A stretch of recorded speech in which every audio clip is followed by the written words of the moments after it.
পটুয়াখালীর দুমকিতে জুলাই আন্দোলনে শহীদ বাবার কবর জিয়ারত করে ফেরার পথে কলেজ শিক্ষার্থীকে দলবদ্ধ ধর্ষণের মামলায় ৩ কিশোরকে আদালত সাজা দিছে।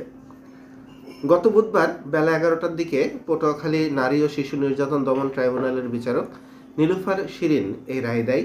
এদের মধ্যে ২ কিশোরকে ১৩ বছর করে এবং একজনকে ১০ বছরের কারাদণ্ড দেওয়া হয়। কিন্তু সবচেয়ে কষ্টের বিষয়টা কি জানেন? ইতিমধ্যেই ওই ভিকটিম যে কিশোরী ছিল সে আত্মহত্যা করছে, আর ঘটনার ঠিক ৭ মাস পরে বিচার কার্যক্রম শেষ হলো। এখন আসলে ভিকটিমের যে পরিবারের সদস্যরা ছিল তারা কিন্তু আসলে এই রায়ে সন্তুষ্ট না। তারা চাইছিল যে অপরাধীদের ফাঁসি হোক বা যাবজ্জীবন জেল হোক। কিন্তু সমস্যাটা হলো কোথায়? এই যে ৩ জন অপরাধী তারা সবাই মাইনর এজার ছিল, অর্থাৎ ১৮ বছরের নিচে বয়স হওয়াতে তাদের কিন্তু স্বাভাবিক কোর্টে কিন্তু বিচার করা হয় নাই। ঠিক আছে, শিশু আইনের অধীনে যেহেতু তাদের বিচার করা হয়েছে, এই কারণে আদালত চাইলেও আদালতের কিন্তু হাত বাঁধা।